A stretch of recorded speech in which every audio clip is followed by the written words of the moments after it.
তো ওই গরুটা সোজা কাপ গাছের মাথায় উঠে যায়। যেমনিভাবে একটা বিড়াল গাছে উঠে যায় বা চিতাবাঘ গাছে ওঠে, ঠিক হুবহু ঐরকমভাবে গরুটা গাছের উপরে উঠে যায়। দেখা যাচ্ছে গরুটা ঘাস খাচ্ছে এরকম কিছু। কিন্তু ঘাস খাওয়ার যে শব্দটা সেটা তো একরকম।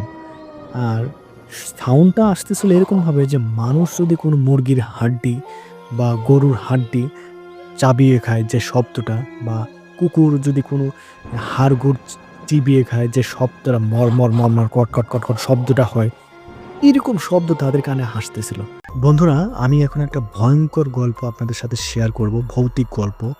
এই গল্পটা কেউ লিখে পাঠায় নাই। এই গল্পটা আমার নিজের সংগ্রহ করা। আমি আমার দাদুর কাছ থেকে শুনেছিলাম অনেকদিন আগে। তো সময় হয়নি আপনাদের কাছে শেয়ার করার। তো আজকে মনে হলো আজকে শেয়ার করি। ঘটনাটা খুবই ভয়ংকর জন্য আমি এত সময় নিচ্ছিলাম গল্পটা গুছিয়ে বলার জন্য। এই গল্পটা আমি শুনেছিলাম আমার দাদুর কাছ থেকে। তিনি জানিয়েছিলেন ঘটনাটি যুদ্ধের আগের ঘটনা। হুম? প্রায় ১৯৬৫ বা ৬৬ সালের দিকের ঘটনা। এই ঘটনাটা ঘটে হচ্ছে রাজশাহীর একটা পুরাতন একটা গ্রামে। এই গ্রামের নামটা আমি বলি।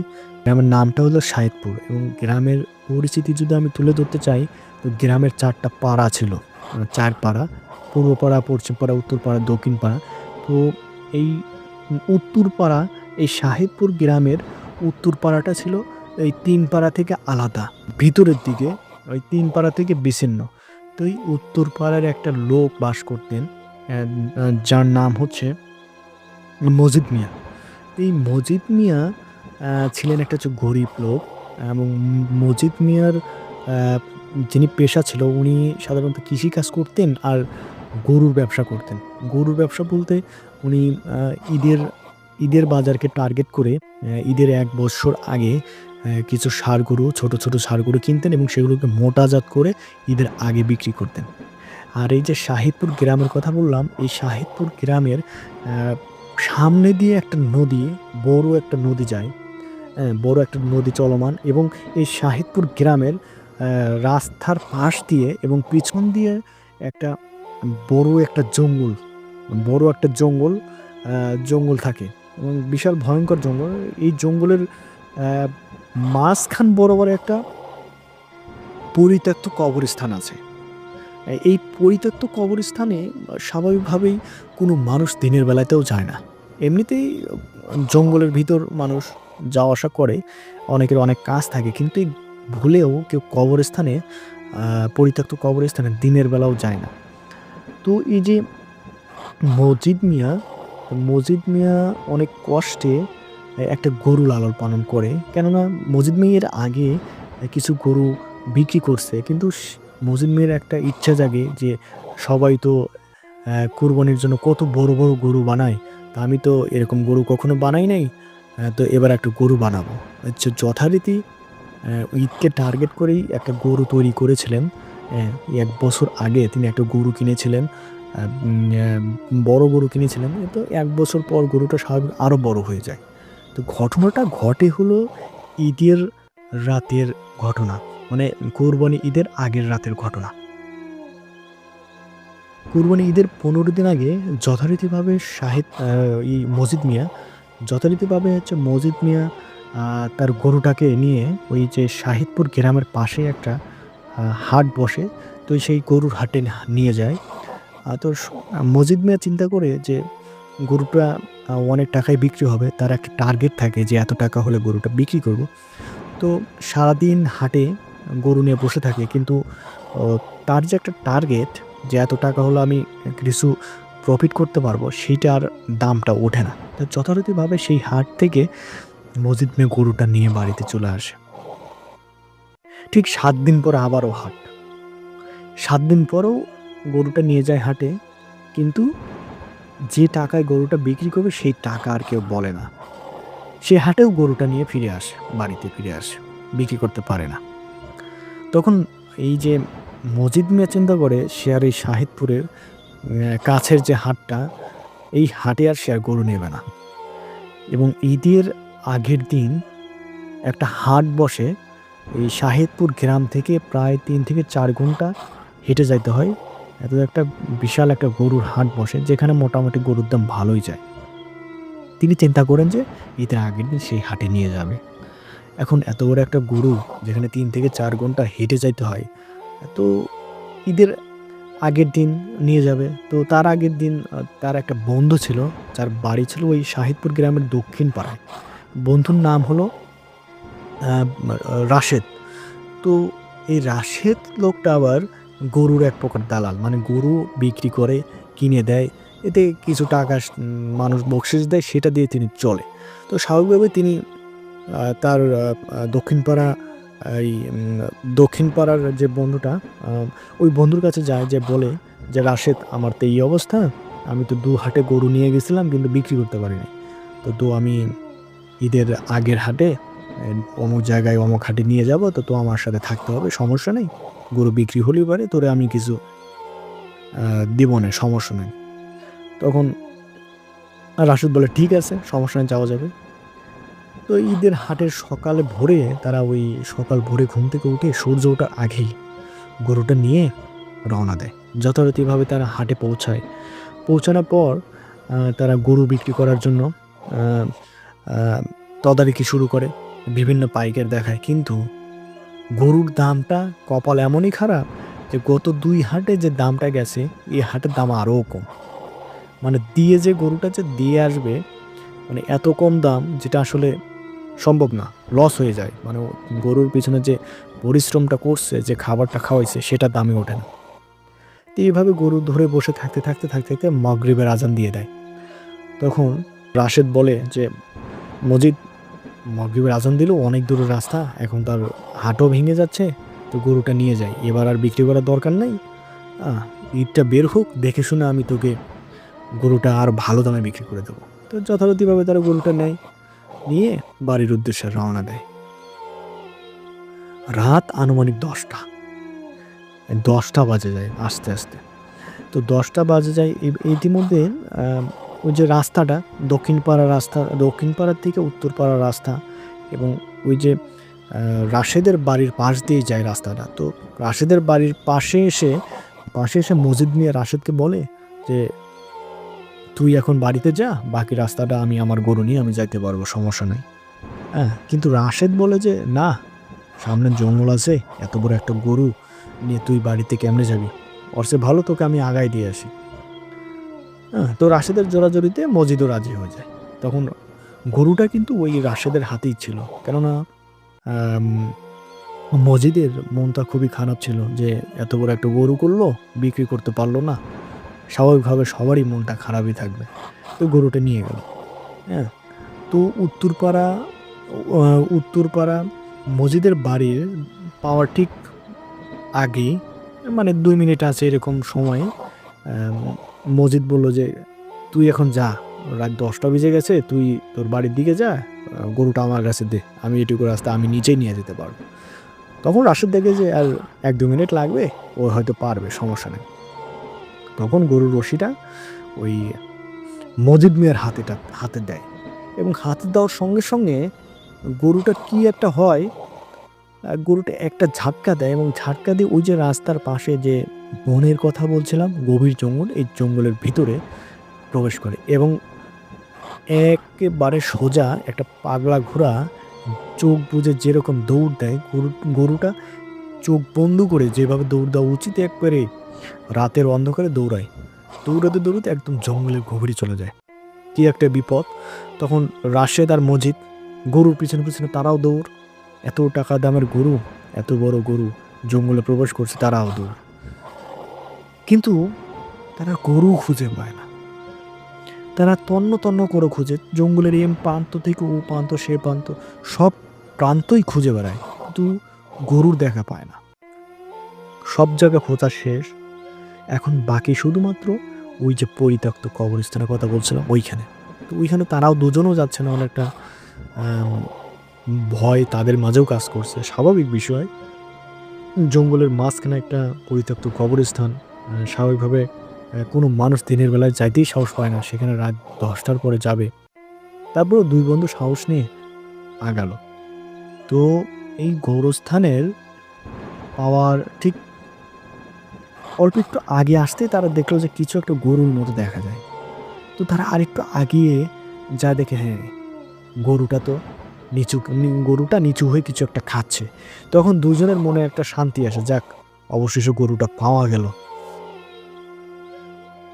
কিন্তু সমস্যাটা হলো, গরুটা ওই যে বললাম না নিচু হয়ে কিছু একটা খাচ্ছিল। এখন দেখা যাচ্ছে গরুটা ঘাস খাচ্ছে এরকম কিছু। কিন্তু ঘাস খাওয়ার যে শব্দটা সেটা তো একরকম।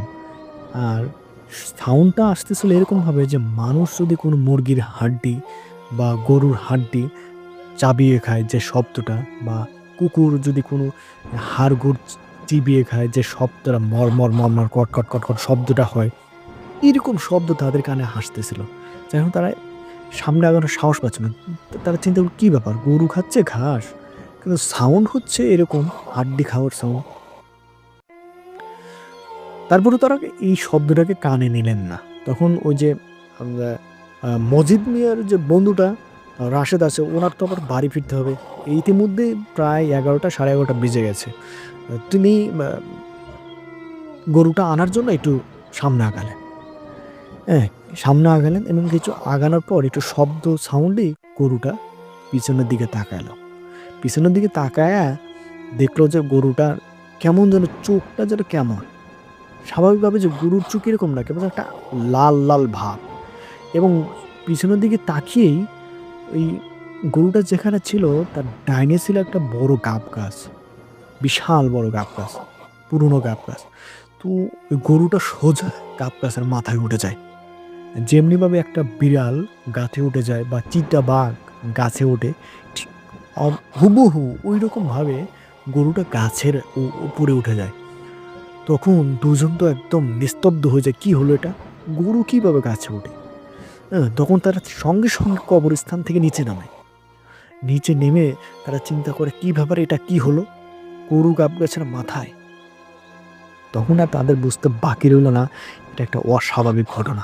তখন তাড়াতাড়ি দুজন ওই গোরস্থান থেকে দৌড়াতে শুরু করে এবং গোরস্থান থেকে বের হয়ে ওই রাস্তায় আসে।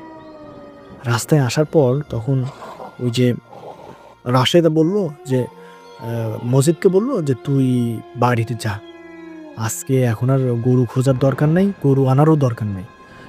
বুঝতে পারতেছিস কি ঘটনাটা ঘটছে, আর আমাদের হাতে কোনো টর্চ লাইটও নাই। হ্যাঁ, এখন যাওয়া আর ঠিক হবে না।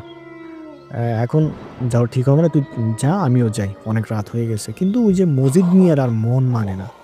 হ্যাঁ, এত টাকা দিয়ে গরু, একটা বছর পরিশ্রম করছে, গরুটা বিক্রি করলে অনেক টাকা হইতো, সে গরু থুয়ে আর মজিদ মিয়া যায় না। তখন মজিদ মিয়া বলে যে, রাশেদ, এখন তো প্রায় 12টার মতো বাজে গেছে, তুই যা, কালকেই তুই যা, আর আমি দেখি গরুটা নিয়ে আসি, যা হওয়ার হবে, গরুটা আমি একাই আনতে পারবো, তুই যা। তখন রাশেদ দেখলো, না, এ পাগলা তো কথা শোনে না, একা একা একে থুয়ে গেলে পাগলা তো আবার ওই গোরস্থানে যাবে এবং এর সাথে তো ভয়ঙ্কর কিছু ঘটনা ঘটতেই পারে। তো বন্ধু হিসাবে তার যাওয়া ঠিক হবে না, এটা সে অনুভব করলো। তখন সে চিন্তা করলো, ওই যে উত্তরপাড়া মসজিদের বাড়ির পাশে আরও যে কিছু লোক আছে, প্রতিবেশী আছে, তাদেরকে ডাকলো, ঘটনাটা খুলে বলল। তখন প্রতিবেশী 10 থেকে 12 জন তারা মশাল হাতে টর্চ লাইট নিয়ে আবারও ওই পরিত্যক্ত কবরস্থানের দিকে আগাতে লাগলো। হ্যাঁ, সবাই লাঠি হাতে যে যেরকম পারে দা কাঁচি নিয়ে আগাতে লাগলো এবং তারা এক পর্যায়ে পরিত্যক্ত কবরস্থানের সামনে আসে। আসার পর দেখে, কি ব্যাপার, গরু আর নাই। গরু কোথায় গেল? গরু তো গাব গাছের মাথায় ছিল। গাব গাছের গোড়ায় এসে দেখে গাব গাছের মাথায় গরু নাই। কিন্তু ওই যে গরুটা গাব গাছের নিচে নিচু হয়ে ঘাস খাচ্ছিল, কিন্তু শব্দটা হচ্ছিল হাড় ভাঙা শব্দ। ঠিক নিচে লাইট মারতেই দেখে যে সেখানে কিছু বড় বড় মাছের কাঁটা পড়ে আছে, বোয়াল মাছ বা গজার মাছের যে কাঁটা সেরকম, এবং কিছু হাড়, বড় বড় হাড় জাতীয়, এবং হাড়ের সাথে কিছু আবসা আবসা মাংস লেগে আছে এরকম। এবং সেখান থেকে একটা ধরনের গন্ধ বেরোচ্ছিল, মানে পাঠা পাঠা গন্ধ বেরোচ্ছিল, মানে পাঠার হাড় জাতীয় এরকম কিছু একটা হবে। আর তখন এটা দেখে তারা আরও ভয় পেয়ে যায় যে, কী ব্যাপার, গরু নাই এখানে, এরকম কাহিনী। তখন সঙ্গে সঙ্গে তারা সময় নষ্ট না করে চলে আসে। হ্যাঁ, তো চলে আসে, যে বলে যে এত রাত্রে আর জঙ্গলে থাকা আমাদের ঠিক হবে না। গ্রামবাসীরা রাস্তার পাশে দাঁড়িয়ে বলে যে এত রাত্রে আর গরু খোঁজা ঠিক হবে না। যেটা দেখলাম সেটা কখনো শুভ শুভ কিছু হতে পারে না, অস্বাভাবিক কিছু ঘটনা ঘটে গেছে। তো আমরা এখন সবাই বাড়িতে যাই। তখন রাশেদ বাড়ির দিকে রওনা দেয়। আর মজিদ মিয়া মজিদ মিয়া যাবে না বাড়িতে। মজিদ মিয়া যেভাবে হোক গরুটা দরকার। কিন্তু মজিদ মিয়ার যে প্রতিবেশীগুলো ছিল, ওরা মজিদ মিয়াকে জোর করে নিয়ে যায় যে না, এত রাতে তোমারও থাকা যাবে না, আমাদেরও থাকা যাবে না, পরিস্থিতি ভালো না, কাল সকালে যাওয়া হবার, কাল সকালে আমরা দেখব, ঈদের সকালে দেখব, সমস্যা নেই। তখন তার বাড়িতে যায়। তো মজিদ মিয়ার মনটা খুবই খারাপ। এত টাকা দামের গরু, হ্যাঁ, বিক্রি করতে না পারলে কি হবে? 10-20 দিন, 1 মাস পর বিক্রি করলেও তো টাকা পাবে। তখন মজিদ মিয়া তাদের জোরাজুরিতে বাড়িতে যায়। সে রাতে মজিদ মিয়া আর কিছু খায় না, কোনো ভাতও খায় না, কিছু খায় না, শুধু বলে যে 1 গ্লাস পানি খাবো। তাকে 1 গ্লাস পানি দেয়, পানিটা খায়। এবং মজিদ মিয়া, ওই যে মজিদ মিয়ার বারান্দায় একটা চৌকি ছিল, সাধারণত সে সেখানে ঘুমায়। আর গরমের দিন, হ্যাঁ, গরমের দিন একটা মশারি টানিয়ে তিনি ওই চৌকির উপরে ঘুমায়। সেই রাতে আর ওই ঘরের মধ্যে প্রবেশ করে না। একান্ত সারা দিন গরু নিয়ে হাঁটেছিল এবং দৌড়াদৌড়ি করলো রাত্রেবেলা গরু খোঁজাখুঁজি করতে, ক্লান্ত শরীর। সে তখন তো বিদ্যুৎ থাকার প্রশ্নই আসে না, যুদ্ধের আগের ঘটনা। তো স্বাভাবিকভাবে তিনি একটা বালিশ নিয়ে মশারি টানিয়ে চৌকির উপর শুয়ে পড়ে। তার স্ত্রী এবং সন্তান মিলে ঘরে শুয়ে পড়ে এবং তার আব্বা মা আর এক ঘরে শুয়ে পড়ে। তো এইভাবে শুয়ে পড়ে সবাই, সবাই ঘুমিয়ে যায়। আর সবাই যখন ঘুমিয়ে যায়, কিন্তু মজিদ মিয়ার আর ঘুম পায় না। ঘুম না আসাটাই স্বাভাবিক। এরকম একটা ঘটনা ঘটলো, একে তো গরু খুঁজে পাচ্ছে না এবং একটি অস্বাভাবিক ঘটনা, গরু গাছের মাথায় উঠলো, এটা একটা অস্বাভাবিক ঘটনা। এই ঘটনাগুলো, এই চিন্তাগুলো তার বারবার চোখের সামনে আসতেছিল। কিছুতেই ঘুমাচ্ছিল না। এদিকে সংসারে অশান্তি, অভাব অনাটন, গরুটা যদি হারিয়ে যায়, তাহলে তো না খেয়ে থাকবে, কৃষিকাজ করার জন্য যে টাকা সেটাও পাবে না। তখন সে ধাম করে লাফায় উঠলো, উঠে চিন্তা করলো যে যা হবার হবে, আমি আবার গরুটা নিয়ে আসবো। গরু গাছে উঠছে না কি উঠছে সেটা আমার দেখার বিষয় না, তো গরু তো আমার গরু, তো গরুটা আমি আবার নিয়ে আসবো। তখন সে একটা টর্চ লাইট নেয় হাতে এবং ওই যে বারান্দায় একটা রামদা রাখা ছিল চালের সাথে লাগানো, সেখানে রামদাটা হাতে নেয়। তো রামদা হাতে নেয়, একটা টর্চ লাইট নিয়ে গভীর রাতে তিনি গরু আনার জন্য একা একাই যায়। সে কাউকে আর ডাকে না, এত রাতে কারে ডাকবে আর কে বা তার সাথে যাবে, সবাই তো শুয়ে পড়ছে। তখন সে একাই যায়। ইতিমধ্যে সকাল হয়ে যায়। সকাল হওয়ার পর তার বাবা মা বের হয়, তারপরে তার স্ত্রী সন্তান বের হয়, কিন্তু দেখে যে মজিদ মিয়া নাই।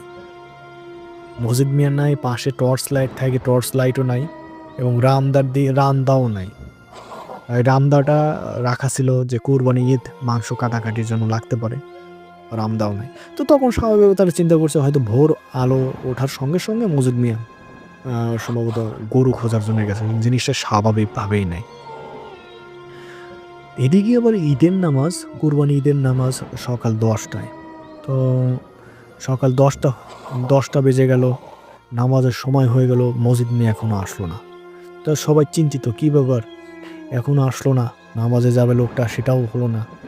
এদিকে বাড়িতে রান্নাবান্না কিছু নাই, ঈদের আনন্দটাই মাটি। এভাবে দুপুরে 1টা, মসজিদ মিয়া নাই। বিকাল হয়ে গেল, মসজিদ মিয়া নাই। এই খবরটা আবার পৌঁছায় হচ্ছে মজিদ মিয়ার যে বন্ধু দক্ষিণ পাড়ার রাশেদের কাছে। তখন রাশেদ ছুটি আসে, আসার পর শোনে যে মজিদ মিয়া এইভাবে কখন গেছে আর এখন আসার নাম নাই। তখন গ্রামের সবাই মিলে বিকেলবেলা ক্লান্ত শরীর নিয়ে মাংস কাটাকাটি করছে, তারপরেও তারা সবাই মিলে সিদ্ধান্ত নেন তারা আবার জঙ্গলে ঢুকবে, যে মজিদ মিয়া হয়তো জঙ্গলে ওই জায়গায় গেছে, মজিদ মিয়ার সাথে কোনো ঘটনা ঘটলো কিনা এটা দেখার জন্য আবার সবাই মিলে যাবে। তো সবাই লাঠির মাটি নিয়ে, হ্যাঁ, সেই পরিত্যক্ত যে কবরস্থান আছে সেটাকে টার্গেট করেই তারা জঙ্গলের মধ্যে প্রবেশ করে। তো প্রবেশ করার পর তারা ওই কবরস্থানের কাছে আসলো, আসার পর ওই আগের জায়গায় যায় দেখে একটা অস্বাভাবিক ঘটনা সেখানে ঘটছে। কাপ গাছের নিচে ওই যে রামদাটার কথা বলছিলাম, ওই রামদাটা পড়ে আছে, কিন্তু মজিদ মিয়া নাই। এবং পাশে টর্চ লাইটও পড়ে আছে, এবং টর্চ লাইটের একটা আলো, নিভু নিভু আলো আছে, কিন্তু রামদা আছে, টর্চ লাইটও পড়ে আছে, আলো জ্বলতেছিল নিভু নিভু, কিন্তু মজিদ মিয়া নাই। তারা আশেপাশে ভালোভাবে ভিতরে দেখে, খোঁজার ট্রাই করে, চেষ্টা করে দেখার জন্য, কিন্তু কিছুই দেখতে পায় না, মজিদ মিয়া নাই। তখন একটু দূরে যাওয়ার পর দেখে যে ওই যে গরুটার কথা বলছিলাম না, গরুটার ছিন্ন বিচ্ছিন্ন হয়ে পড়ে আছে, মানে টুকরো টুকরো হয়ে যাচ্ছে, বা টুকরো টুকরো হয়ে পড়ে আছে। মানে একটা গরুর কাছে যদি একটা টাইম বোম সেট করা যায়, এবং বোমটা যখন ব্লাস্ট হয়ে যাবে গরুটা কি অবস্থা হতে পারে, ঠিক একই অবস্থা হয়ে ছিন্ন বিচ্ছিন্ন হয়ে রয়েছে গরুটা। তখন তারা এই দৃশ্য দেখে খুবই ভয় পেয়ে যায়। তো মজিদ মিয়া নাই, গরুর একই অবস্থা, রামদা পড়ে আছে। তখন তাড়াতাড়ি সবাই গোরস্থান থেকে নিচে নেমে চলে আসে, এবং একটা পর্যায়ে তারা গরু জঙ্গল থেকে বের হয়ে যায়, এবং মজিদ মিয়ার বাড়িতে যাওয়ার পর পরিবারের সাথে এই জিনিসটা শেয়ার করে যে এই ঘটনা। তখন তারা সবাই এলাকাবাসী সিদ্ধান্ত নেয় বা ধারণা করে, গরুর সাথে যে ঘটনাটা ঘটছে মজিদ মিয়ার সাথে তো একই ঘটনা ঘটতে পারে। তো মজিদ মিয়া হয়তো স্বাভাবিকভাবে আর বেঁচে নাই। তো সবাই ধরেই নেয় যে মজিদ মিয়াকে আর পাওয়া সম্ভব না। এভাবে চলে যায় 7 দিন, মজিদ মিয়া আর আসে না। 10 দিন আসে না, 20 দিন, 1 মাস, এভাবে কেটে যায় 1 বছর।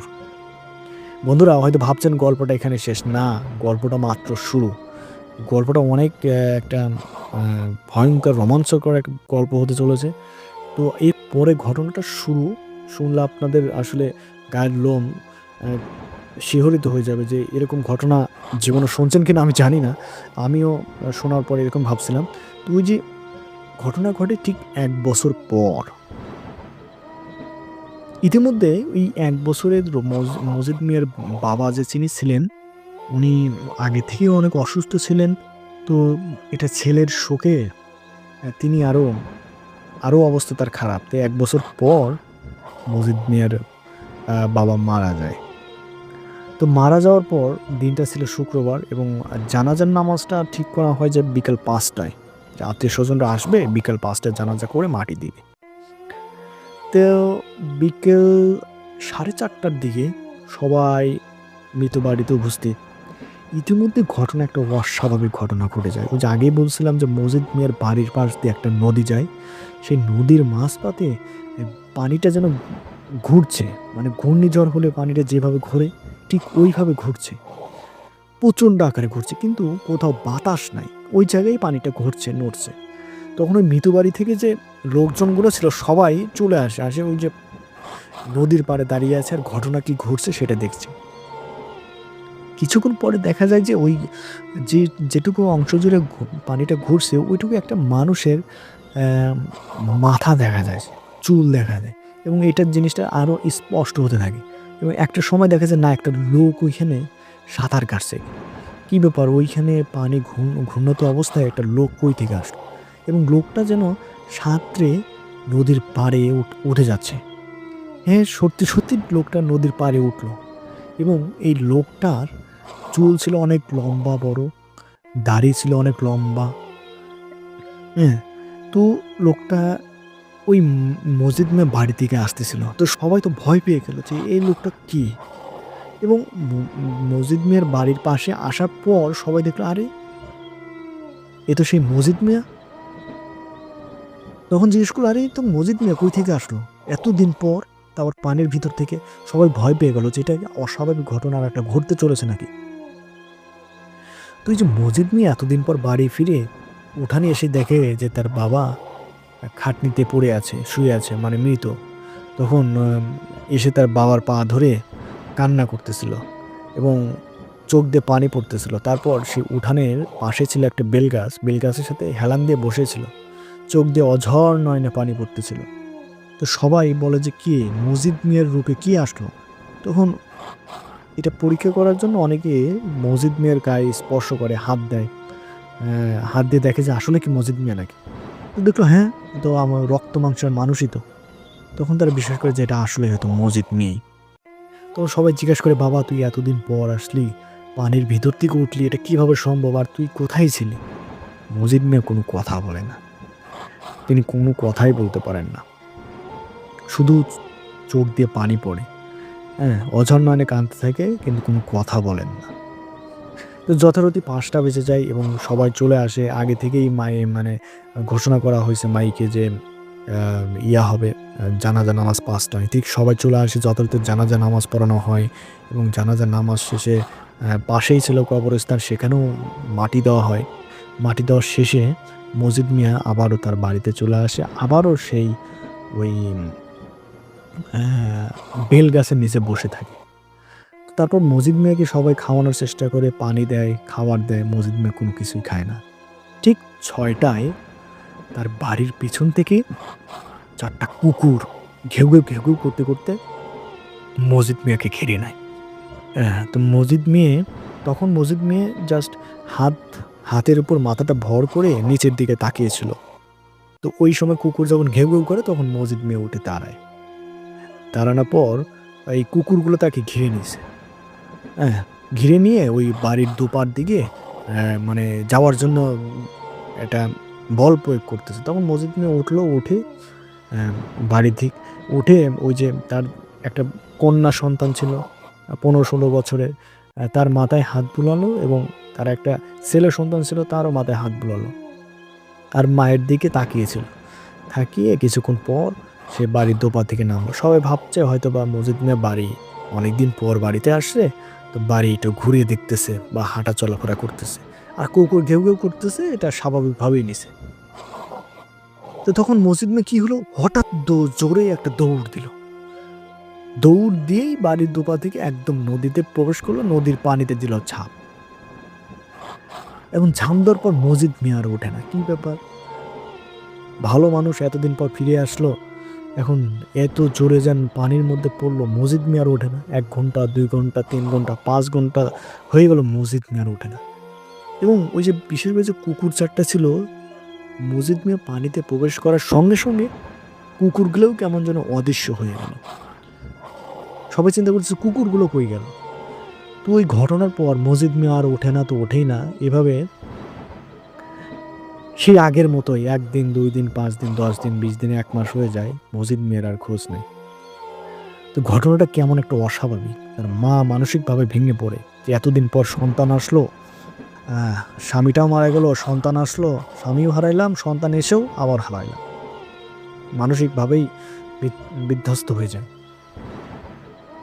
ঘটনাটা বন্ধুরা কেমন লাগতেছে অবশ্যই কমেন্ট বক্সে জানাবেন। ঘটনা কিন্তু আরও ভয়ঙ্কর এবং খুবই ভয়ঙ্কর একটা ঘটনা ঘটছিল মজিদ মিয়ার সাথে, সেটা আমি বলতেছি।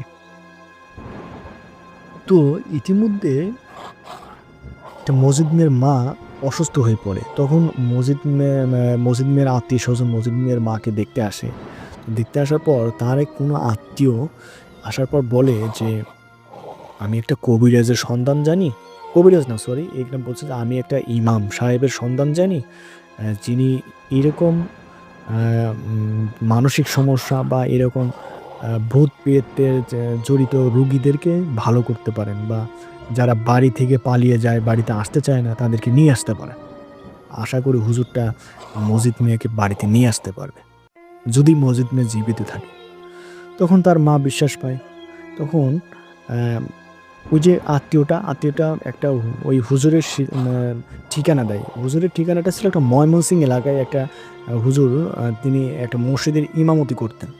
আমি কোন মসজিদ বা কোন এলাকায় এটা বলছি না। তো মজিদ মিয়া এবং তার এক পাশের বাসায় একজন লোক, যেটা মজিদ মিয়ার চাচাতো ভাই, তাকে নিয়ে সেই ময়মনসিংহের উদ্দেশ্যে রওনা দেয় পায়ে হেঁটে। সাধারণত যুদ্ধের আগের ঘটনা, ১৯৬০ সালের বা ৬৫ সালের দিকের ঘটনা। তো তারা পায়ে হেঁটে সেই ময়মনসিংহে পৌঁছায় রাজশাহী থেকে। যাওয়ার পর সেই ইমাম সাহেবের সাথে কথা বলে। তো ইমাম সাহেব বিস্তারিত ঘটনা শোনেন, এই ঘটনা ঘটছে। তখন ইমাম সাহেব বলে যে, আমি এই মুহূর্তে আপনাদের কোনো সিদ্ধান্ত জানাইতে পারতেছি না, তবে আপনারা একটা কাজ করেন, আপনারা আজকের দিনটা আমার এইখানেই থাকেন। আমি আজকে এই বিষয়টা নিয়ে আমি রাত্রে রিসার্চ করব, গবেষণা করব। আগামীকাল সকালে আমি একটা সিদ্ধান্ত দিব যে এই বিষয়টা আমি হ্যান্ডেল করতে পারবো কিনা। যদি পারি তাহলে এটা কি করতে হবে আমি কালকেই বলব। তো স্বাভাবিকভাবে সেখানে থাকে। এখন এই যে হুজুরটা, যিনি মসজিদের ইমাম, ইনি আবার বেশ কিছু জিন পালতেন এবং এই জিনদের মাধ্যমে তিনি ভালো কাজ করতেন। মানুষ, যে সকল মানুষ ক্ষতিগ্রস্ত হইতেন, এই জিনের মাধ্যমে তাদেরকে উদ্ধার করতেন, ভালো কাজই করতেন। তো যথারীতি গভীর রাতে তিনি জিনদের সাথে মিটিংয়ে বসেন। তার পালিত ৭ থেকে ৮টা জিন ছিল, সবাইকে ডাকেন। ডাকার পর তিনি বলেন যে রাজশাহী অমুক গ্রামের অমুক নাম মজিদ মিয়া এইভাবে নিখোঁজ হয়ে যায় এবং এই কাহিনী তার সাথে ঘটে যায়। তো তোমরা কি মজিদ মিয়ার ব্যাপারে কোনো কিছু জানো? যদি জেনে থাকো তাহলে আমাকে জানাও। তখন জিনগুলো চুপ থেকে যায়, কোনো অ্যান্সার দেয় না, কোনো কথাই কেউ বলে না। তখন মজিদ মিয়া বলে, কী ব্যাপার, তোমরা কথা বলছো না কেন? তখন এই ৭-৮ জনের জিনের মধ্যে একজন বলে যে হুজুর, বেয়াদবি মাফ করবেন, মজিদ মিয়া সম্পর্কে কোনো রকম তথ্য, কোনো ইনফরমেশন, তথ্য দেওয়া আমাদের জন্য নিষেধ। যদি আমরা দেই তাহলে আমাদের জিন সমাজে আমাদের যেই তথ্য দিবে তার বড় ধরনের ক্ষতি হয়ে যাবে। তখন মজিদ মিয়া বলে, দেখো, তোমাদেরকে আমি আমার সন্তানের মতো লালিত পালিত করি। দেখো, আমি তো কোনো মানুষের ক্ষতি করি না তোমাদের দ্বারা। তোমাদেরকে ব্যবহার করে আমি মানুষের উপকার করি। তোমরা যদি আমাকে সাহায্য না করো তাহলে আমি মানুষকে কীভাবে উপকার করব? তখন একটা পর্যায়ে যেয়ে জিনগুলো রাজি হয়ে যায় বলার জন্য। তখন জিনগুলো বলে যে মজিদ মিয়াকে বর্তমানে যে জায়গায় আটকে রাখা হয়েছে এটা হচ্ছে আমাদের জিনদের একটা রাজ্য। আমাদের জিনদের সর্দার এই মজিদ মিয়াকে একটা শাস্তি দিয়েছে। মজিদ মিয়া এমন কোনো অপরাধ করেছে যার কারণে আমাদের জিন জগতে জেলখানায় সে বন্দি। এটুকুই আমরা ইনফরমেশন দিতে পারবো। এখন কেন তিনি বন্দি আছেন, তিনি কি অপরাধ করছেন, এটা আমরা বলতে পারবো না, আমাদেরকে মাপ করবে। এবং আর একটা ইনফরমেশন তারা জানায় যে মজিদ মিয়া সেই দিন বাড়িতে আসছিল। তো এরকম ঘটনা যদি আগামীতে আরও ঘটে তাহলে মজিদ মিয়া আবারও বাড়ি আসার সম্ভাবনা আছে। এই একটা পজিটিভ সাইন ইমাম সাহেবকে জিনরা জানায়। তো যথারীতি ওই রাত্রে পর সকালবেলা মেহমানদেরকে ডাকানো হয়, তাদেরকে খাওয়ানো হয়। খাওয়ানোর পর ইমাম সাহেব তাদেরকে বলে যে আপনার ছেলে মজিদ মিয়া উনি জীবিত আছে। উনি আর আমাদের পৃথিবীতে নাই, উনি অন্য একটা জগতে আছে, তবে উনি জীবিত আছে। তো ওনাকে আনাটা খুব কঠিন কাজ। আমি যতটুকু জানি এটা খুবই কঠিন কাজ, তবে আমি একটাবার চেষ্টা করে দেখতে পারি। তখন মজিদ মিয়ার মা হাউমাউ করে কান্না করে দেয় এবং পায়ে ধরার মতো অবস্থা যে আপনি যেভাবে পারেন আমার সন্তানকে এনে দেন। আমি যেভাবে পারেন আমার সন্তানকে চাই। আমার সন্তান কথা বলতে পারে নাই, পারল না, দরকার নাই। আমার সন্তান আমার বাড়িতে ফিরলে আমি খুশি। তখন ইমাম সাহেবের আরও দয়া হয়। তখন বলে যে আচ্ছা ঠিক আছে, আমি চেষ্টা করছি। তখন বলে যে দেখুন, আপনার বাড়িতে কয়টা সন্তান আছে, মানে মজিদ মিয়ার কয়টা সন্তান? তখন জানায় যে মজিদ মিয়ার একটা ছেলে আছে, ছেলের বয়স ৭ থেকে ৮ বছর, আর মেয়ের বয়স হচ্ছে ১৫ থেকে ১৬ বছর হবে। তখন মজিদ মিয়া বলে আপনার ওই নাতনিকে যত শিগগির পারেন বিয়ে দিয়ে দেন এবং আগামী ৭ দিনের মধ্যে। এবং তিনি বলে দেন যে আগামী শুক্রবারেই তাকে বিয়ে দিতে হবে এবং সকল নিয়মকানুন জানিয়ে দেয় যে, এবং মজিদ মিয়ার মাকে জানান যে মজিদ মিয়া আবারও সেই দিন আসবে। যেই দিন আপনার নাতনির বিয়ে হবে, ঠিক বিয়ে হওয়ার একটু আগে মজিদ মিয়া আবারও আসবে এবং আমাদের এটাই শেষ চান্স। এরপরে মজিদ মিয়া আর বাড়িতে আসবে না।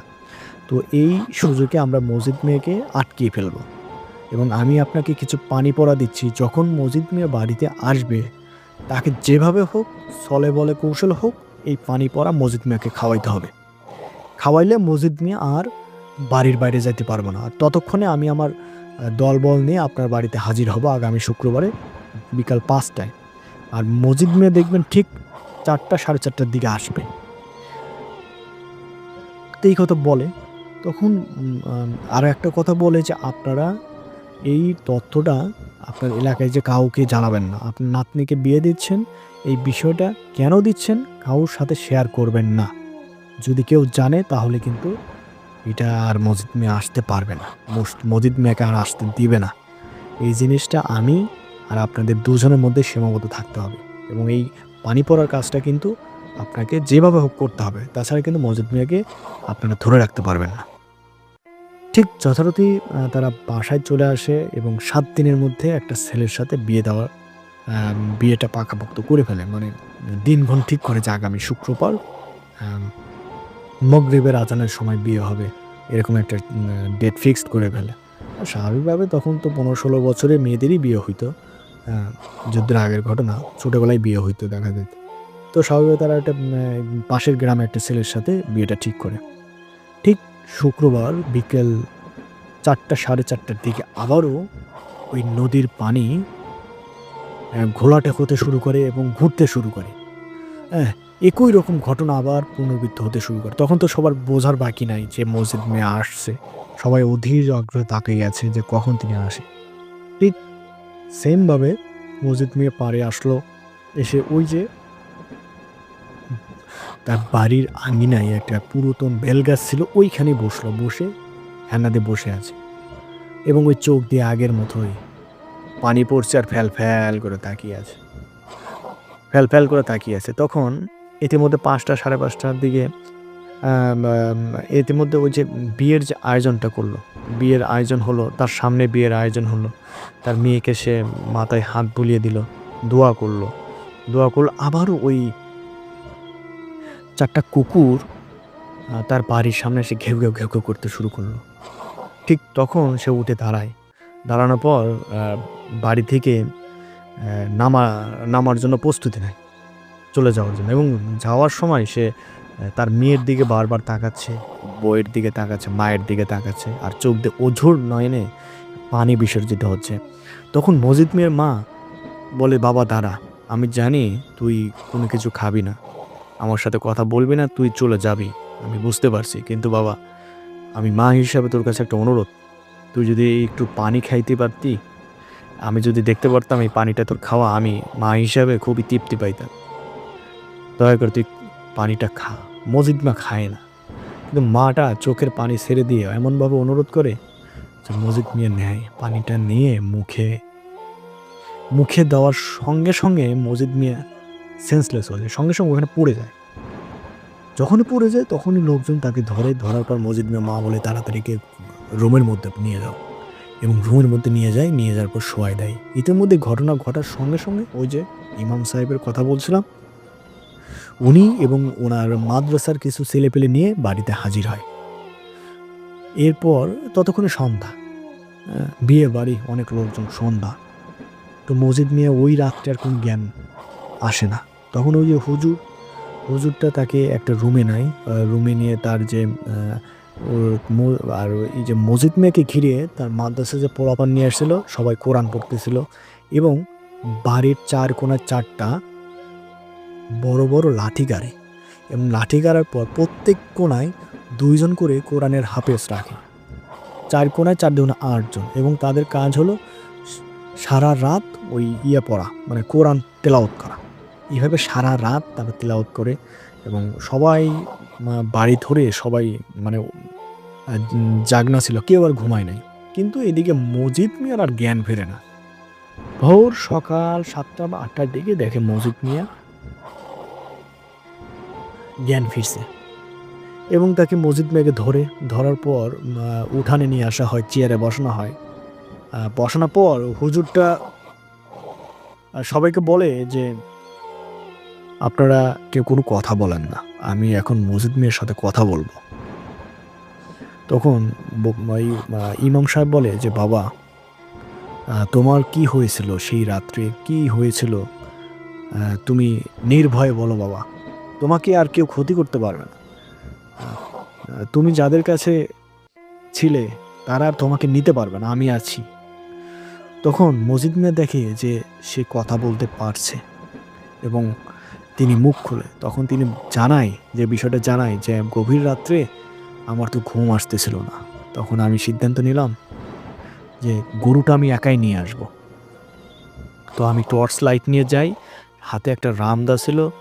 যাওয়ার পর যেটা দেখি যে আমার গরু ওইখানে আছে, কিন্তু ৫টা কুকুর আমার ওই গরুকে দুমড়ে মুচড়ে খাচ্ছে। হুম?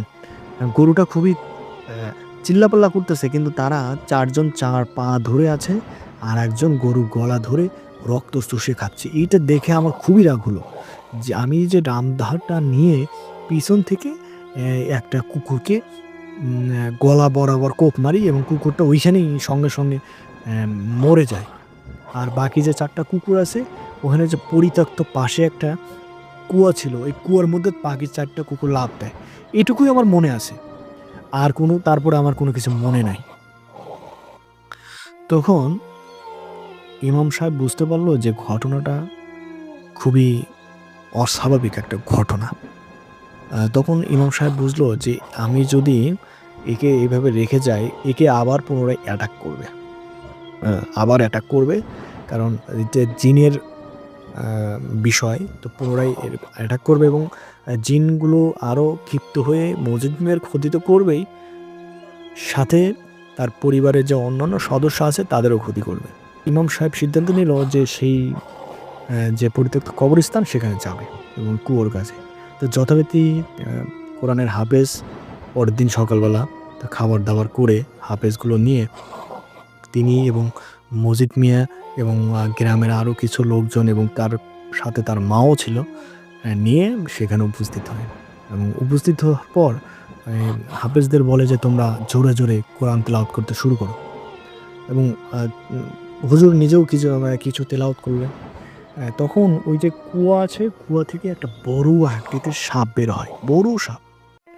হ্যাঁ, জিন্নি কিন্তু জিনদের সর্দার ছিলেন তিনি, কিন্তু ওই যে বড় সাপের আকৃতি বের হয়।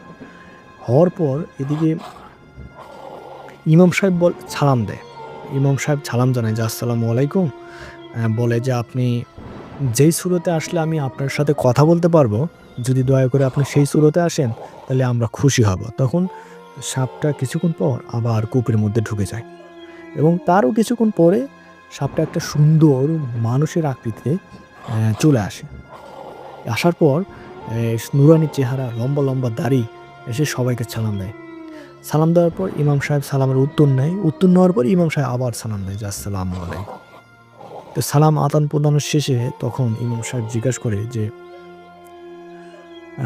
সর্দার, আপনি যদি বলতেন এই ছেলেটার কি অপরাধ? আমি যতটুকু জানি আপনি এই ছেলেটাকে একটা শাস্তি দিয়েছেন। এই ছেলেটার কি অপরাধ ছিল? তখন চীনের সর্দার জানায় যে এই ছেলেটা একটা ভয়ঙ্কর রকমের অপরাধ করে ফেলছে। ঈদের আগের রাত্রে আমার কিছু সহপাঠী ছিল, জিন সহপাঠী আমার রাজ্যের। তো ৫ জন তারা এইখানে খেলা করছিল। তো এইখানে খেলা করছিল, তারা কিছু খাচ্ছিল। ইতিমধ্যে একটা গরু এইখানে আসে। তো তখন সেই গরুটাকে তারা মজা করে খেতে লাগছিল। গরুর রক্ত পান করছিল। ইতিমধ্যে এই ছেলেটা এসে একটা জিনকে মেরে ফেলে। হ্যাঁ, একটা জিনকে মেরে ফেলে। জিনটা কুকুরের আকৃতি ছিল এবং কোপ দিয়ে মেরে ফেলে। তো যার কারণে আমি একে শাস্তি দিয়েছি যে আমার সদস্যদেরকে মারার কারণে একে শাস্তি দেওয়া হয়েছে। আগামী ১০ বছর সে আমার রাজ্যে থাকবে এবং ১০ বছর পর সে তার পরিবারে ফিরে যেতে পারবে। কিন্তু আমি ন্যায় বিচার করছি, আমার যে বাকি ৪ জন সদস্য ছিল, একজন মারা গেছে জিন জাতি, আর বাকি যে ৪ জন ছিল এদেরকেও আমি শাস্তি দিয়েছি। কারণ একজন গরিব মানুষের গরুকে হত্যা করা, খাওয়া, এটা তো আমার ধর্মে লেখা নেই। মানুষের সাথে তো আমাদের কোনো শত্রুতা নাই। তো সেই অপরাধে বাকি ৪ জিনকেও আমি শাস্তি দিয়েছি। এই ১০ বছর পর্যন্ত তারা জিন সমাজে প্রবেশ করতে পারবে না এবং তাদেরকে আমি শাস্তি দিয়েছি তারা এই ১০ বছর তারা কুকুরের আকৃতিতে থাকবে এবং ওই মজিদ মিয়ার বাড়ির আশেপাশেই থাকবে। কিন্তু মজিদ মিয়ার পরিবারকে বিন্দুমাত্র ক্ষতি করতে পারবে না। এই শর্তে আমি তাদেরকে শাস্তি দিয়েছি। তখন মসজিদের ইমাম সাহেব বলেন যে হুজুর, আমি মানছি মজিদ মিয়া অপরাধ করছে, মজিদ মিয়া অপরাধ করে ফেলছে, কিন্তু মজিদ মিয়া তো জানতো না যে কুকুরের আকৃতিতে জিন এই কাজটা করছে। যদি জানতো সে তো করতো না। আপনি দয়া করে মজিদ মিয়াকে মাফ করে দেন। এদিকে কিছুক্ষণের মধ্যেই আবার ওই যে ৪ টা কুকুরের কথা বলল, ৪ টা কুকুর জিন জিন বা মানে তাদেরকে কুকুরের আকৃতি থাকার যে শাস্তিটা দিয়েছে, তখন এই কুকুরগুলো পাশে আসে এবং আসার পর অঝর নয়নে কুকুরের চোখ দিয়ে পানি পড়তে থাকে। গড়তেই থাকে পানি। তখন জিনের যে সর্দার, একদিকে ইমাম সাহেবেরা কাকুতি মিনতি আর আরেকদিকে তার স্বজাতি ৪ জিনের চোখ দিয়ে অঝর নয়নে পানি পড়ছে। মনে এক ধরনের দয়া সৃষ্টি হয়। তখন তিনি বলে, ঠিক আছে, আমি মাফ করে দিলাম। মাফ করে দিলাম। আর কোনো সমস্যা হবে না। আহ এই বলে জিনের যে সর্দার ছিলেন উনি সালাম দিয়ে উনি কুয়োর মধ্যে ভিতরে ঢুকে যায়। তার কিছুক্ষণ পরে বাকি যে ৪ টা জিন তারা লাফ দিয়ে কুয়োর মধ্যে সঙ্গে সঙ্গে ঢুকে পড়ে। তখন ইমাম সাহেবও তার দলবল নিয়ে মজিদ মিয়াকে নিয়ে বাড়িতে চলে আসে। মজিদ মিয়ার বাড়িতে আসার পর বলে যে, আর কোনো সমস্যা নাই, তোমার আর কোনো ক্ষতি হবে না, পরিবারের কোনো ক্ষতি হবে না, তুমি এখন স্বাভাবিকভাবে থাকতে পারবা। এই বলে ইমাম সাহেব বিদায় নেয়। ইমাম সাহেব চলে যায়। তো এইভাবেই দিনকাল কাটতে থাকে। তো মজিদ মিয়া স্বাভাবিকভাবে জীবন কাটলেও মজিদ মিয়ারও আগের মতো কখনোই হাসি খুশি থাকা যায় না। তিনি কখনোই আর হাসেন নাই। মানে এতটা অবস্থা ছিল যে মজিদ মিয়া সব কিছু স্বাভাবিক থাকলেও তার মুখে হাসি ফুটতো না। এবং পরবর্তীতে মজিদ মিয়ার অবস্থা আর কেউ জানতে পারে নাই, কারণ এরপরে ১৯৭১ সালে বাংলাদেশের যুদ্ধ শুরু হয়। তারপর মজিদ মিয়া ইন্ডিয়াতে চলে যায়। সপরিবারে ইন্ডিয়াতে চলে যায় এবং ইন্ডিয়াতে যাওয়ার পিছনে হয়তো আরেকটা কারণ থাকতে পারে। কারণ মজিদ মিয়ার সঙ্গে যারই দেখা হয় সেই জিজ্ঞেস করে যে জিনদের আস্তানা কেমন ছিল, তার সাথে ঘটে যাওয়ার পরিস্থিতি সবাই শুনতে চায়। এতে মজিদ মিয়া খুবই বিরক্ত হইত এবং যুদ্ধের সময় সপরিবারে মজিদ মিয়া চলে যায় ইন্ডিয়াতে। তারপরে মজিদ মিয়ার কোনো সন্ধান আর কেউ জানে না। তো বন্ধুরা, এই ছিল ঘটনা। ঘটনাটি শেষের দিকে কিছু অস্বাভাবিক মনে হয়েছিল, কিন্তু ঘটনাটা একদম সত্য ঘটনা। আমি আমার দাদুকে জিজ্ঞাসা করছিলাম, দাদু এটা কেমন, মানে ঘটনাটা শেষের দিকে কিছু অস্বাভাবিক মনে হলো। বললো যে ঘটনাটা একদম বাস্তব। দাদু তার বন্ধুর কাছ থেকে ঘটনাটি শুনেছিলাম এবং ঘটনাটা অত্যন্ত বাস্তব একটা ঘটনা। তো বন্ধুরা, ঘটনাটা কেমন লাগলো জানাতে ভুলবেন না। অবশ্যই শেয়ার করবেন, সাবস্ক্রাইব করে দেবেন আমাদের চ্যানেলটাকে এবং এইরকম ভয়ঙ্কর ঘটনা শুনতে চাইলে আমাদের পাশেই থাকতে হবে, সাবস্ক্রাইব করতে হবে, হ্যাঁ, আর বেল আইকন অপশনটাকে চাপ দিয়ে নোটিফিকেশন অল করে দিতে হবে। তো সবাই ভালো থাকবেন। ধন্যবাদ। আল্লাহ হাফেজ।